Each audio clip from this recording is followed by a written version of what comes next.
Farm Talk on CFRU 93.3 FM.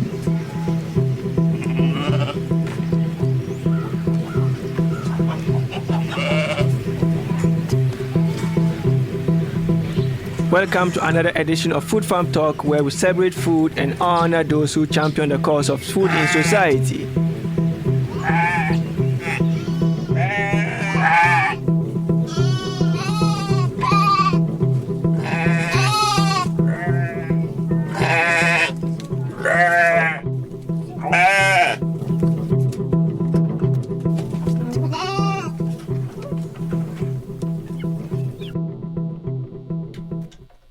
Hello, welcome to another episode of Food Farm Talk on CFRU 93.3 FM. I am your regular host, Abdurrahim Abdullahi, and as usual, we are bringing you exciting discussions on food and agriculture. Today, we are privileged to have a very wonderful guest coming from an organization that has been doing so much in Gulf in terms of food security or food insecurity. There's been a lot of talk on this show about the seed hub in Gulf, with some groups that have worked with them on Upcycle Kitchen and a few other stuff during the course of the year. And today we are privileged to have one of their employees coming to talk to us about some of the things they do at the seed, and more particularly some of their upcoming events. Without wasting much time, let me give our guest, Rebecca, the opportunity to introduce herself. Hi, thank you for having me. My name is Becca, and I'm a community outreach coordinator at The Seed. So, how long have you been at The Seed? I've been at The Seed for over 2 years now, 2 and a bit. So, yeah, it's been really awesome to be there, and we've grown a lot in the past couple years since I've been there, and so it's been really fun to be a part of a growing team, and yeah, that's how long I've been there. Yeah, so like I mentioned earlier, we've been talking about the seed in a couple of times, but we've not really had a show that's dedicated to the seed, and today we are privileged to have that. Can you tell us a little bit about the organization? Yeah, for sure. So The Seed is a project of the Guelph Community Health Center. And so we work to create social enterprises and programs, community programs that address the causes and effects of food insecurity. So we do a combination of kitchen work with community kitchen-based things around food literacy, but we also have a lot of food access-based programs, such as the community food markets and Garden Fresh Box and many other things. And we run a lot of our programs as social enterprises to sort of change the way that we operate within our food system and encourage sort of new systems to come about. And so we have that, and then we do some food advocacy work also. So we do a lot of things. Food, yeah. Okay. So that being said, what is your role? So I currently am the community outreach coordinator. I've sort of, my role has changed a lot in the last couple of years. I used to be the community food markets coordinator. So I've done a lot of work on the ground with our actual food access programs, and then now I get to do a lot of communicating with our community about the work that we do, and running social media and various other things like that. Yeah. So we'll get more into some of the very specific programs you have ongoing. But when you say food access programs, what does that mean? So our programs are meant to increase people's access to fresh and healthy food. For a lot of folks who are facing food insecurity, whether that's super severe or not, moderate, they might struggle financially or physically to access fresh food, and that's the most difficult to access for a lot of people because it's more expensive than a lot of the processed sort of subsidized foods that we've built. And so we are trying to sort of help fill that gap by helping emergency food providers like the food banks and the food pantries around the city, helping them have more fresh food on their shelves for their patrons. And then we also have some direct programming that we run ourselves, including markets and a Garden Fresh Box and a couple other things for people to access. And the main piece about our programs is that they're open to people of all incomes to come and shop together. So we've built the ways for it to be a space for all people to shop together rather than just directing programming for people who are food insecure, because there's a lot of stigma associated with programs that are just for people who are food insecure. And so we've been trying to work to create programs that are for everybody, but that are also hitting that target of helping people access more fresh food. Yeah, so the programs are built to be more inclusive, so that it breaks the boundaries that always create that kind of stigma. Yeah, that's really interesting. And if you work in the issues of food security or food insecurity, you really realize that there's a lot of stigma, especially around food banks and all those things. People don't want to go in there because they don't want others to know that they access that. So these are very good initiatives. But can we go a little bit into these initiatives? Can you tell us some of the very specific programs like the markets and like the upcycle kitchen? Tell us a little bit about these programs. Totally. So we have, I guess maybe I'll start with Good Food Distribution because that's where we started as an organization. Okay. There was a report done in 2013. Actually, the university, like the research shop, had a hand in that. And it just essentially did an evaluation of emergency food in Guelph and looked at where the gaps are. And some of the gaps that they identified were fresh food and stigma, huge amounts of stigma in our emergency food system.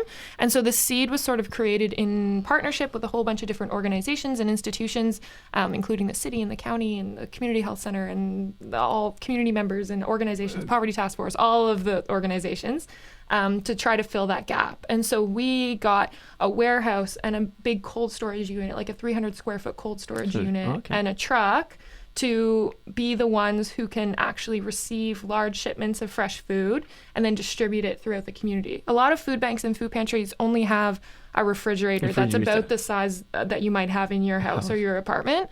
And so they can't get cases of food. They can only do smaller amounts or like lots of cases of food, and they don't have the place for big trucks to come in and distribute food and drop food off. And so anyway, we wanted to fill that gap. So we started with a warehouse and a truck to try to help get more fresh food out into the community. So we distribute to about 12 to 15 different emergency food providers every week. And then we also distribute to like 10 to, depending on the week, 20 schools. So we deliver fresh food for their snack programs for their students. So that's something that we do. We also have community food markets, which we have 4 every single week now, where we operate on a sliding scale where people can come, and we have like 50 to 60 different items for sale. Lots of it's local, lots of it's organic, lots of it's conventional. We have a good mix of things. So you can come and really shop according to your values and then check out, and then you'll get a price range that you can pay. And then you can pay low end, high end, or anything in between. And the high end is retail. It's the same as what you'd pay in a grocery store. But the low end is about 30 to 50% lower than that. So there's that, and then we have a fresh food box, which is once a month, and we have the Upcycle Kitchen, which is one of our newest social enterprises, where we're going to be upcycling food that was destined for landfill into value-added products like sauces and stuff like that. And so we're working on that right now, which is really exciting. We have a lot of things going on. Yeah, this is really interesting, especially like for me, the markets that work on the sliding scale, because as you mentioned, one of the biggest barriers to food security has been issues of income. And when people don't have enough income, it becomes difficult for them to source the food they actually want to. So having that kind of system where people can either pay lower than the usual price is something that is an initiative I personally think will have greater impact on food insecurity in the community. That being said, can you give us where are these markets located? Yeah, so we have our Monday market right now is from 3 to 7, and it's at the YMCA. So it's just sort of off the Hanlon. And then our Tuesday market is downtown for the summer. It's in St. George's Square, so it's by that fountain with the family. And that's from 3 to 7 every single Tuesday. And then once, sometime around October, we'll move back inside, and it'll be at the Guelph Community Health Center every Tuesday at the same time. Wednesdays, we're in the East End at the Vic Road Rec Center. On Victoria Road there, also from 3 to 7. And Thursdays, we're at the West End Community Center, and you guessed it, from 3 to 7. So we're open from 3 to 7 every day, just in different places throughout the city. Yeah, that's a good setup to make people from all over the city have access to that kind of initiative. That's really great. So apart from this, what I call very permanent projects or long-term projects you have, I know that the Seed also organizes a lot of like events all the time, and a couple of weeks ago, I think 2 or 3 weeks ago, we spent time on this show talking about the Eat Think Vote event that was organized in collaboration with Seed and the Area Food Institute and a couple of organizations in the city. So we dedicated about 2 shows to that event, and it went really well. And the feedback afterwards, after we talked to people who attended the event, was very good. And I do know that you have other events coming up. So can you tell us a little bit about some of the events that you have coming? Sure. So we are doing our first ever big fundraising music festival event in September, and we're really excited about it. It's called Carrot Stalk, and it's on September 21st. From 12 until 8, and it's going to be out at Everdale Farm, which is a really important partner for the Seed, and we're co-running this event together for a project called the Good Food Project that's in collaboration, like it's a collaborative project together. And so, yeah, we're really excited about that. It's going to be so fun, and we hope that lots of people are going to come because, Let me get a bit of details of this event. Yeah. So it's going to happen in a farm, and it's a music festival. It has something to do with like farming and all. Tell us a little bit about the event in terms of who are the musicians who will be present there, what exactly will people be doing out there. Just tell us a little bit about. Okay. Give us a gist. Yeah, totally. So we have 8 different musicians lined up, including Alicia Brilla and Gary Farmer and the Troublemakers and Annie Sumi and the Royal Castles and a bunch of different local bands, as well as some from farther away. And we're going to have food and we're going to have drinks. We'll have cider and beer, and we're going to have different farm activities, which Everdale runs events every year on their farm. And so they're taking some of the favorites from there, and we're going to have them. So that's going to be fun, and who knows what's going to happen there. And it's going to be an all ages event, but there's going to be booze. And so there's going to be a little bit of things for everybody, and the music's going to be super awesome. We're going to have tents and delicious food, and it's and all of the money goes towards the Good Food Project, which is essentially increasing access to healthy food in Guelph. And so that's interesting. Really fun. So it's a collaboration between the organization and the farm. So tell us a little bit about the farm. What is Everdale Farm? Where are they located? And more important, how can people get to this event? Yes. So Everdale is located about a half an hour outside of Guelph in Hillsburg. And they're a not-for-profit farm. And so they've been doing a lot of education on their farm for the past 20 years, teaching, mentoring farmers and having students in summer camps and school groups come through, and as well as growing a lot of amazing, delicious, local and organic produce that they sell at markets and things. And so this year we've always been good partners with them. They've been really collaborative on our Guelph Youth Farm project. And so we've had a great relationship with them, and we've had their produce in our programs before. But this year we decided to kick it up a notch in collaboration, and we've sort of changed our model so that we can sort of help each other. And by doing that, we're able to have more of their produce going through our channels. And so we are sending volunteers out to the farm every week who are helping grow the food, and we're running fundraisers in collaboration to sort of help bring the cost of the food down so that we can be selling that local and organic food at the same price as or cheaper, hopefully, than what we would sell conventional produce for. And so that's sort of what we're working on together, and it's a really exciting new thing. And in the future, we're hoping that a lot of different organizations are going to be a part of this collaborative sort of space to sort of innovate together on how we can go about improving our food system together. Yeah, that's really interesting to have, as you said, to have organizations working together, because one of the barriers food security has always been people working in silos. Yes, right? Totally. But once people begin to come together, you're able to harmonize your efforts to achieve that common goal. Yeah. Right? That's really interesting. And I'm quite sure that with this kind of details that we have, a lot of people might be interested in going for the event. So in terms of logistics, are there free buses that will go there? Where can people access these buses and stuff like that? So we're going to have free buses leaving from downtown all day, sort of like a shuttle service. So you can go and you can drink and not worry about that, and we'll take you home.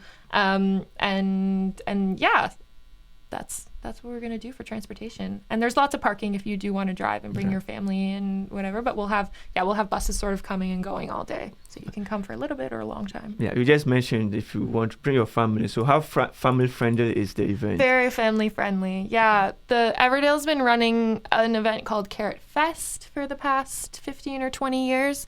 And that's been a super family focused event. And so it still has a lot of the great pieces of that. Like it'll have some great kids activities and some fun bands for kids and that sort of thing. But it'll also just have things for other people who love beer and cider and love other bands too. So it'll have a little bit of things for everybody.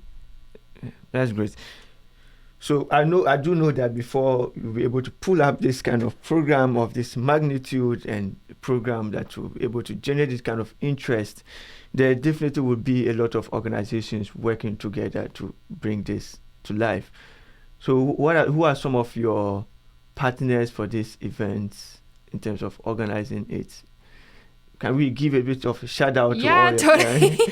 who have contributed to this amazing event? So we've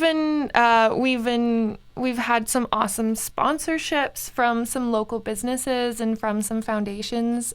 So Second Harvest and the Walmart Foundation, we have some money from them to help with this because they've been doing some funding of our food waste work. And then Market Fresh is an awesome sponsor that we've had. And we've had the Indigenous Healing and Wellness Guelph. They've been helping out too, which is really great. Gary Farmer is an Indigenous artist, and so we're excited to have him. And Bella Farm, which is close to Everdale, they're also a sponsor. And then, we have like the city and the county with their Taste Reel and Our Food Future, the Smart Cities Project. They also have been helping out a bit. And some smaller, like our Good Lot and Heartwood Cidery and Side Launch are all like helping with the alcohol, and we're gonna be serving their alcohol. And then Gamble's is where we get our produce, and so they helped out a little bit too. So it's been a lot of collaboration. There's involved. A lot of collaboration with a lot of people, different organizations, putting it together. That's great. But for you as an individual, as a festival, it has music to it. Definitely, a lot of people will come there because of the music. What are some of the bands you are looking forward to? Oh, that's a great question. I love Alicia Barilla, so I'm really excited that she's going to be there. But I think one of the great things is that we have such an eclectic collection of musicians that there will be a little bit of everything there. And so lots of Guelph favorites and lots of new artists. And it'll be, really awesome to have such a good mix of different types of music and different types of voices and that sort of thing. It'll be really awesome. That's great. Now, let's shift back to food again, right? Because whilst we were given the description of some of the projects you have, you did mention this interesting thing, and we've talked about it a little bit on this program before, the Upcycle Kitchen. And we have told that some of the food that we serve there will be products from the Upcycle Kitchen. Can you tell us a little bit, what are some of the foods you serve from the Upcycle Kitchen? And maybe a little bit more on how did you arrive at those products? So food waste is a really interesting one because a lot of people obviously know about it and know that it's a big problem. And a lot of people sort of attach it to the issue of food insecurity when really they don't have a lot to do with one another. And taking food waste and just giving it as is to people who are facing food insecurity, there's a lot of lack of dignity in that. And so we've been sort of wrestling on how we can tackle working in food waste. Obviously you can't tackle food waste as a whole, but helping to change a little bit about food waste. And so what we decided to do was the Upcycle Kitchen, the goal behind it is that we're going to redirect fresh food that would otherwise go to waste but is still in pretty good condition, and we're going to take it and turn it into sauces or a value-added product, something that is more dignified, because nobody knows sort of how mushy the tomato was that went into a pasta sauce. We just know that it's a pasta sauce, right? And so if we have pasta sauces, then we can sell them at our markets or at other places. Hopefully, in some places at retail, they'll be fixed price, but hopefully at our markets, we'll be able to sell them at a sliding scale. Just like our produce. And so then it can really also further filling the gaps of people's diets if they don't get healthy sauces or whatever. It's hard to just eat vegetables, obviously. So adding more things that are sold on sliding scale. So that's sort of the goal with the Upcycle Kitchen. We're hoping that we're going to be, and we have been employing youth who are going to be doing that work, youth who are not currently in education or employment training. So we're creating jobs and employment training for youth through doing this work, which is really tackling income, which is really the basis of food insecurity. So it's more of a roundabout way of actually addressing the root causes of food insecurity rather than just throwing food waste at the problem. Absolutely. And so that's sort of the principle behind the Upcycle Kitchen. We're working on product development right now. Hoping for the event that we'll have a few different products, like sort of like condiments to have with like the, we're going to have like sausages and veggie dogs. And so we're hoping to have some Upcycle Kitchen condiments to have on like pickles and hopefully like a ketchup and stuff like that to try. That's interesting. And hopefully, maybe I will definitely come for the event to taste some of these things just to see how it looks like. So that being said, it's like, apart from the event and some of the stuff we've been doing in the city over the years, the city is actually doing a lot of great job to able to help people move out of food insecurity. And we've touched on some of these things in terms of why you are doing this. But I don't know if can you tell us a little bit more? What is the purpose of all these, like, projects and events you are organizing? Why do you have to do that?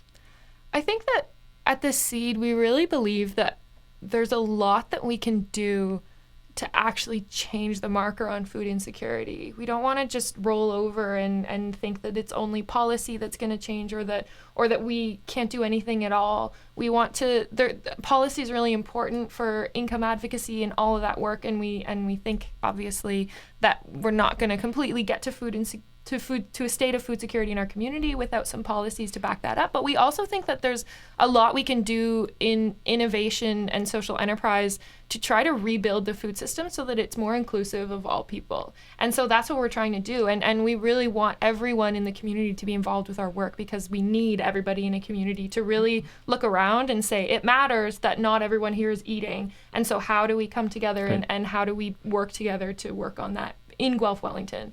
And so that's sort of what drives us forward. And so we love carving out new spaces in the food system and charting new territory on building enterprises and doing things that sort of change the way that we see how we buy and sell and distribute and cook and eat and enjoy food together. That's great. Yeah, so that being said, there's a lot of work, as you say, especially when it comes to challenging the system and creating new pathways to tackling food insecurity. So what are some of the challenges organizations like yourself would face in providing your services? Yeah, that's a great question. I think that probably lack of communication might be a part of it, like getting people to understand sort of what we're trying to do and get people to come through and to join us in that work is always a unique challenge that we're working on, figuring out how to invite more people into our spaces. I think that like we're doing a lot in collaboration, and it's always good to collaborate, and we want to keep doing that, and it's always good to find more and more partnerships. I think that we need more and more businesses and farms and organizations and community members to be a part of our work in order for it to grow as we need it to. So those are probably the main pieces. And funding, always. And funding. But yeah, the funding is always a big issue, at least especially for social enterprises like yourself, in terms of projects, sustainability, and being able to keep projects going for. That's one of the beauties of social enterprise, for sure, is having a little bit of sustainability associated with your program, so that you don't go into a community, run a program for a year and then run out of money and then have to pull out, but rather that when we go into a space, we're wanting to really be able to stay there and have a little bit of income so that we can cover our costs so that it's more sustainable for us to be there. That's also one of the nice things about social enterprise. That's great. We are almost about wrapping up, and I can't hold it back to thank you for coming in to talk to us about this wonderful organization, a great event that is coming up. Thank you for having me. Yeah, maybe just to conclude or just to wrap up things, for you as an individual working with Seed, what has been, this might be a very hard question. What is the most interesting thing that you have experienced, be it an an encounter you had with maybe a client, be it an event that you participated in? What has been something that has touched you, or something that you have seen creating an impact that you were so amused by? I think there's been a couple things that I've learned a lot.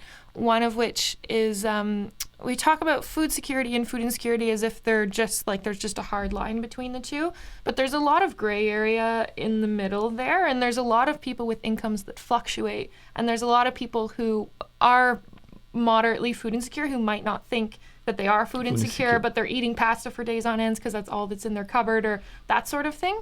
And so I think that it's been really interesting to sort of create a space where people could come out, people with incomes that fluctuate and people who are sort of in that middle gray area can come out and can really double the amount of fresh produce in their diet and do it in a way that feels good for them, and not feel like the food bank would be a space for them or anything like that. It's been really interesting to understand food insecurity on a bit of a deeper level in that way by being a part of this work. And I think that's true for students. I think that's true for a lot of different folks where your income's more variant. So anyway, that's been a really interesting learning piece for me that I've really enjoyed talking to customers about that. That's great. And thank you very much for coming in and talking to us about the seed and the carrots. Yeah. Yeah, carrots. Carrot stock. Yeah, carrot stock. Yeah, so just a reminder, can you just give us a wrap up to remind the listeners in a minute about the event? Yes. Yeah. Carrot stock, September 21st, 12 till 8. We're going to have buses leaving from downtown all day. It's a fundraiser for the Good Food Project. We're going to have booze and music, and it's going to be awesome. And you can get your tickets at carrotstock2019.eventbrite.ca. Yeah, thank you very much. And as you mentioned earlier, your favorites band that will be playing there will be Alisa Brilla. Mm-hmm. So we'll end the show by treating listeners with the music from Alisa Brilla. Perfect. Yeah.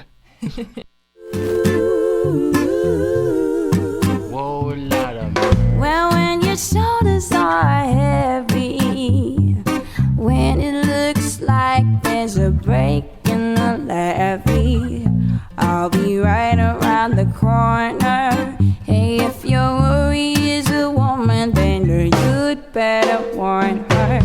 Now when your little boat is sinking, oh, when all night long you lay awake thinking, I will paddle through the ocean with a bottle of wine and a song of devotion.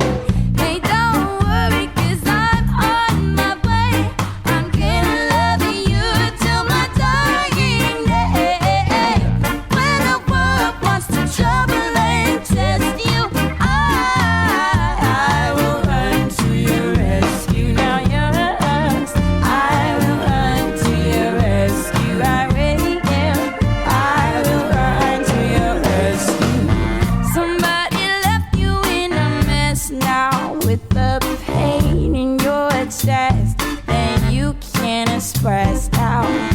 Don't you let it turn you bitter. I swear that one of these days it will get better. Hey, everybody has their down days, but everybody has their feeling just like a clown day.